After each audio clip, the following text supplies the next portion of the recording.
Hello students, welcome to chemistry classes, BSc part first in organic chemistry, first unit ionic solids।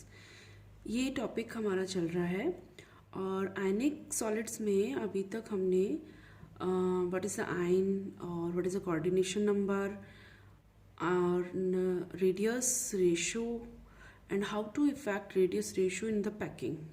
तो क्या structure हो सकता है, tetrahedral, octahedral, cubic structure, ये radius ratio से किस तरह से इफेक्ट होता है ये हम डिस्कस कर चुके हैं।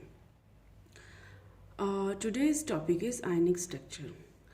अब अगर हम देखें तो किसी भी क्रिस्टल में जो कैटायन एंड एनायंस प्रेजेंट हैं तो वो किसी पर्टिकुलर पैकिंग में होंगे, ऐसे नहीं होंगे, मतलब उनके बीच में कोई पर्टिकुलर एक क्लोज पैकिंग होगी। हिंदी में हम इसको बोल सकते हैं संकुलन बनाएंगे और उसी के बेस पे ये स्ट्रक्चर बनेंगे। तो packing of ions in crystal जो हमारा टॉपिक है वो हम इसमें करेंगे। आयनिक क्रिस्टल में आयनिक का स्ट्रक्चर कैसा होगा, किस तरह से अरेंज होंगे, वो किस पे डिपेंड करेंगे, वो डिपेंड करेंगे कि पैकिंग क्या है, किस तरह से उनका संकुलन बना हुआ है। पैकिंग ऑफ आयंस कहाँ पे, इन क्रिस्टल्स। क्रिस्टल में आयन की पैकिंग किस तरह से है, तो ये हमें पता है। अभी जो हमने पढ़ा अभी तक हमने कि ये ऑक्टाहेड्रल या टेट्राहेड्रल के फॉर्म में आयंस इस तरह से अरेंज हो गए। हमने आयन को क्या माना है, एक सॉलिड स्ट्रक्चर, रिजिड स्ट्रक्चर मान लिया है।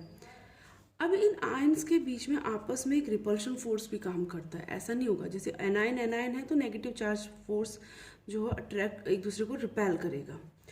और इसको अगर हम इस तरह से पैक करें तो इनके बीच में काफ़ी वैकेंट स्पेस रह जाता है। तो हो सकता है कैटायन यहाँ आ जाए जिससे इनके बीच में जो रिपल्सन फोर्स है वो इसके थ्रू लगने वाले अट्रैक्शन फोर्स से रिड्यूस हो जाए, या हो सकता है ये यहाँ फिट हो या इसी के सामने फिट हो। किस तरह से पैकिंग होगी लेयर टू लेयर, तो ये हम डिस्कस करेंगे। इसका जो बेसिक नॉलेज है ये हमने जूनियर क्लासेस में लिया है, जिसमें हमने कुछ पर्टिकुलर पैकिंग्स को डिस्कस किया। जैसे एक तो ये हो गई, इसको हम बोलते हैं वन डायमेंशनल, एक ही लाइन में इन्फिनिटी तक ये इससे चलते रहेंगे। एक एटम आएगा, फिर दूसरा आएगा, फिर एक आएगा, फिर दूसरा आएगा, फिर एक आएगा, फिर दूसरा, मतलब अपोजिट चार्ज आयन इस तरह से आए। इसको हम बोल सकते हैं वन डायमेंशनल पैकिंग। बट ये प्रैक्टिकली पॉसिबल नहीं है कि कोई क्रिस्टल के आयन एक लाइन में ही हो, ये तो पॉसिबल ही नहीं है।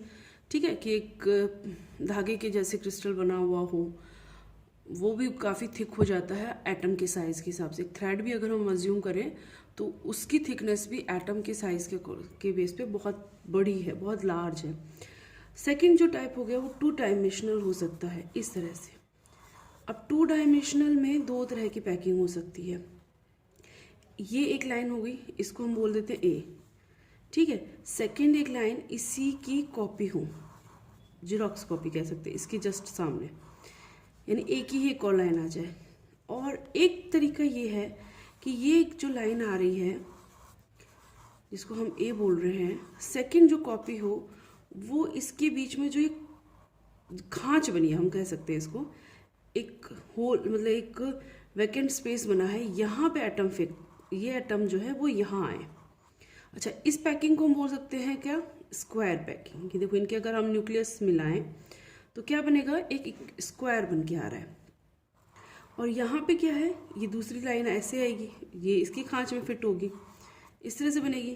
तो इनके जो न्यूक्लियस हैं, ये एटम्स हैं, इनके भी न्यूक्लियस हैं, सेंटर पॉइंट है। तो इन सेंटर पॉइंट को अगर हम इस तरह से मिलाएं, ये इससे मिला दें, एक को हम बीच में रख लें, सेंटर एटम के फॉर्म में रख लें, और इनके न्यूक्लियस को मिला दें, तो ये जो अलग कलर से बनाते हैं थोड़ा हाईलाइट होगा। ओके, तो ये क्या है, एक हेक्सागोनल स्ट्रक्चर बना लेगा, तो इसको हम बोलेंगे हेक्सागोनल पैकिंग। तो ये तो बेसिक हो गया, मतलब ये आपकी हो गई स्क्वायर पैकिंग और ये आपकी हो गई हेक्सागोनल पैकिंग।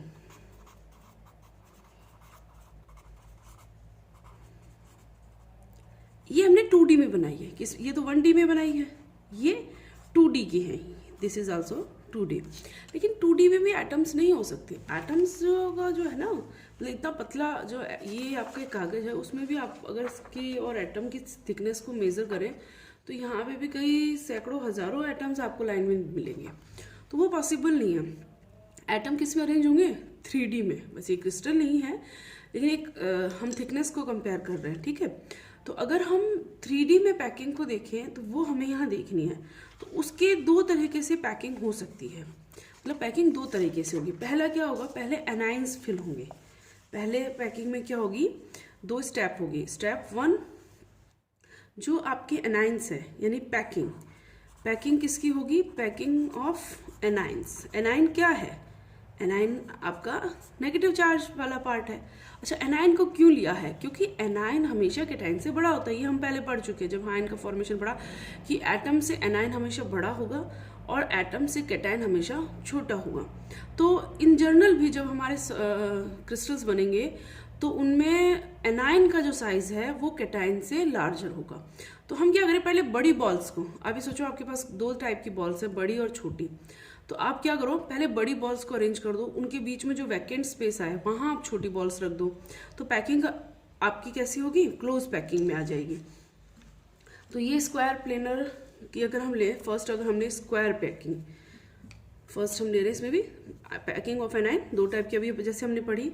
तो स्क्वायर में अब हम इसको पढ़ेंगे 3D में।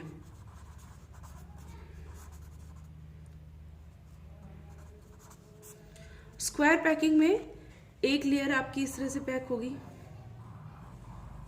अभी जैसे आपने देखा, वो तो आपने किस में, ये हमने किस में देखा? 2D में। ये है 2D की पैकिंग, मतलब इसकी जेरॉक्स बन रही, ठीक है।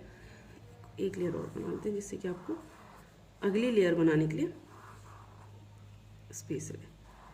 इतनी अच्छी ड्राइंग नहीं है रैंडमली, पर आप समझ लें सारे एक जैसे हैं और एक मतलब जैसे ही लाइन में खड़े हैं।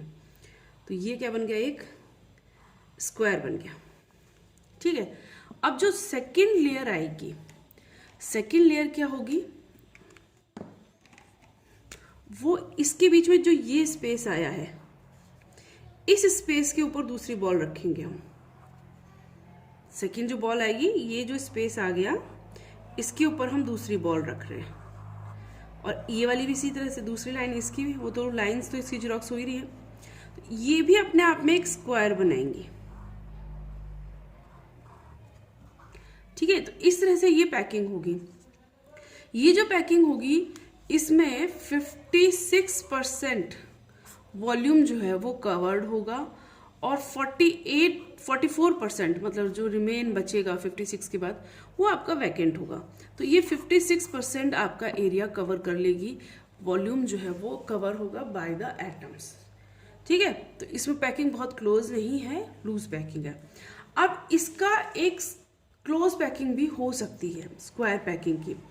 वो कैसे?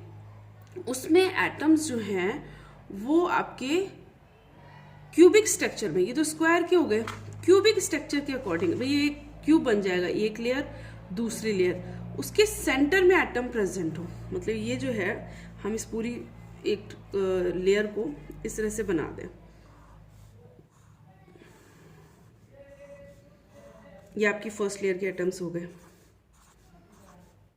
ठीक है। ये आपकी सेकंड लेयर के एटम हो गए।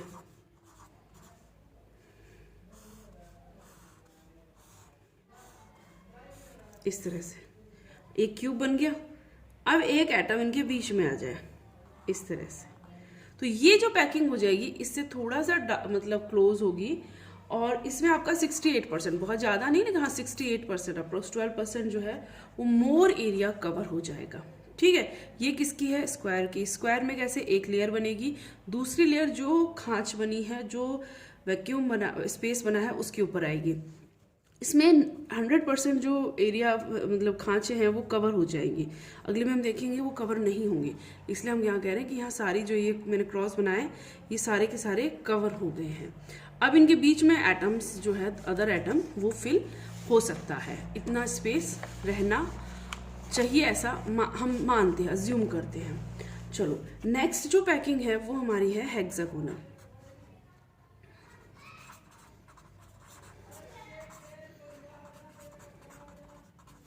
हेक्सागोनल में आपको मैंने पहले बताया, ये एटम्स की फर्स्ट लेयर हम बनाएं, रो नहीं, लेयर। अभी हम रो बना रहे थे, जब 2D में हमने किया था तो हमने इसकी रो बनाई थी। इसमें बीच में ये खाली जगह है, इसमें हम दूसरा एटम फिल करेंगे, ठीक है। उसके बाद ये तीसरी लाइन आ गई, तो ये एक आपकी एक लेयर बन गई। अब इसके ऊपर दूसरी लेयर, तो यहाँ पे ये हेक्सागोनल बना है, इस तरह से हेक्सागोनल्स बन गए स्ट्रक्चर, ठीक है।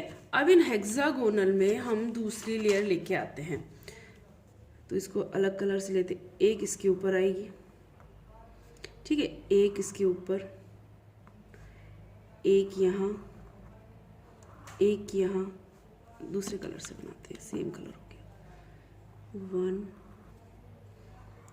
2 3 4,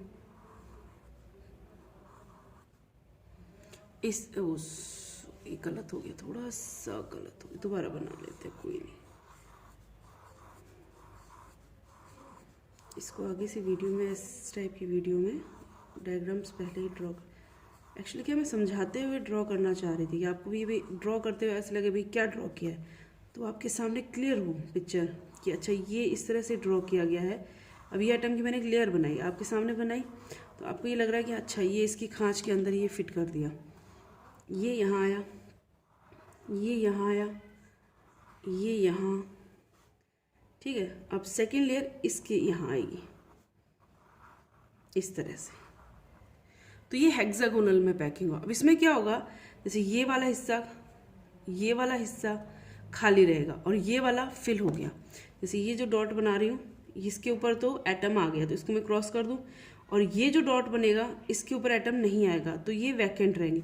इसमें आधी जो लेयर है, आधे खांचे, जैसे यहाँ तो हमने पिछले में क्या देखा, इसमें 100% आपके फिल हो गए, यहाँ 100% फिल नहीं होंगे, आधे जो है छिद्र जो है हम कह सकते हैं वो खुले रहेंगे। आधे होल जो है वो हमको छिद्र बोलते हैं, हिंदी में, इंग्लिश में बोलते हैं होल। आधे होल जो है वो कवर नहीं होंगे, खुले होंगे, वो तीसरी लेयर से कवर होंगे। तो ये इसकी क्लोज पैकिंग होगी, मतलब इसकी हेक्सागोनल की पैकिंग होगी। हेक्सागोनल की अगर क्लोज पैकिंग हम देखें, क्लोज पैकिंग, तो वो इससे थोड़ी सी मतलब अलग है। जैसे ये एक पूरी एक लेयर बन गई, ये इसकी दूसरी लेयर बनेगी, इनको हम आपस में जोड़ दें, और इनके बीच में जो एक और लेयर बनेगी वो इस तरह से बनेगी। तो आधे ही फिल होंगे, बाकी आधे ओपन रहेंगे, बाकी आधे आपके ओपन रहेंगे। तो आधे तो इससे फिल हो जाएंगे और आधे आपके ओपन रहेंगे छिद्र, ठीक है। ये इस तरह से इसकी क्लोज पैकिंग होगी। लेयर ए लेयर बी के बीच में अरेंजमेंट इस तरह से होता है, मतलब इसको हम इस तरह से समझ सकते हैं कि इनमें आधे जो है आपके वो फिल हो जाएंगे। That is a hexagonal close packing, hexagonal close packing. अब इनको हम वेरियस स्ट्रक्चर्स में भी देख सकते हैं, मतलब कौन कौन से स्ट्रक्चर बनेंगे। तो आपके हेक्सागोनल के अकॉर्डिंग भाई 3 स्ट्रक्चर हैं, टेट्राहाइड्रल और ऑक्टाहाइड्रल एंड क्यूबिक स्ट्रक्चर। अब इसमें आपको क्या फिक्स करना है, एनायन। टेट्राहाइड्रल ऑक्टाहाइड्रल कब बनेगा, जब एनायन होगा। तो एनायन जब अरेंज होगा भाई आप क्या करोगे, अब ऐड करोगे, एडिशन कह सकते हैं। किसका एडिशन करना है, एडिशन ऑफ कैटाइन। कहाँ करना है, इन होल ऑफ एनाइन, एनाइंस के जो होल है वहाँ हम कैटाइन का एडिशन कर रहे हैं। तो हम क्या अज्यूम कर क्या चल रहे हैं कि ये बड़े बड़े हमारे पास एनाइंस हैं, ठीक है, और इसके बीच में खाली जगह में कैटाइन आ रहा है, ऐसा हम अज्यूम करके चल रहे हैं पिछले फिगर्स के अकॉर्डिंग। लेकिन this is not always possible, हमेशा ये पॉसिबल नहीं हो सकता। क्यों नहीं हो सकता, क्योंकि एनायन के केस में हम ये मान के चलते हैं कि वो कैटाइन से बड़ा, लेकिन इतना भी बड़ा नहीं होता कि कैटाइन उसके खाली जगह में ही फिट हो जाए, थोड़ा बहुत डिफरेंस रहता है। तो उसी के बेस पे छिद्र का या होल का जो है वो थोड़ा सा अरेंजमेंट होता है, और ऑक्टाहाइड्रल टेट्राहाइड्रल अरेंजमेंट होता है। जैसे अब ये देखो, ये हमारे एनाइंस इस तरह से अरेंज हैं, एक लेयर आ गई, दूसरी लाइन आ गई, और इसके ऊपर, इस खांच के ऊपर ये आना चाहिए, इनके बीच में थोड़ा गैप बनेगा। अभी ये यहाँ आना चाहिए, तब ये फिट होगा। अब इनके बीच में क्या थोड़ा गैप बनेगा, यहाँ आपका कैटायन आएगा, यहाँ आपका कैटायन आएगा और वो इन तीनों से इस तरह से बॉन्डिंग करेगा। तो ये कैसा स्ट्रक्चर बन गया, टेट्राहेड्रल का स्ट्रक्चर बन गया। सेम ऐसे ऑक्टाहेड्रल में भी अरेंजमेंट होगा, मतलब जो स्ट्रक्चर है वो वही, अरेंजमेंट वही रहेगा, लेकिन उसमें क्या है, ये एक दूसरे से इस तरह से अरेंज होंगे, ये थोड़ी टच होंगे, ठीक है। ये दूसरी लेयर है, ये फर्स्ट लेयर है, इनके बीच में आपका कैटायन आएगा और ये इनसे, अब इसने 6 से बॉन्डिंग कर ली, 6 से किस में होती है, ऑक्टाहेड्रल में। तो ये आपके स्ट्रक्चर्स इस तरह से बनेंगे, लेयर्स एक दूसरे के ऊपर आएंगी, एक के बाद एक लेयर आएगी, लेयर किस तरह से अरेंज होंगी ये इम्पॉर्टेंट है और इसी को हमें समझना है।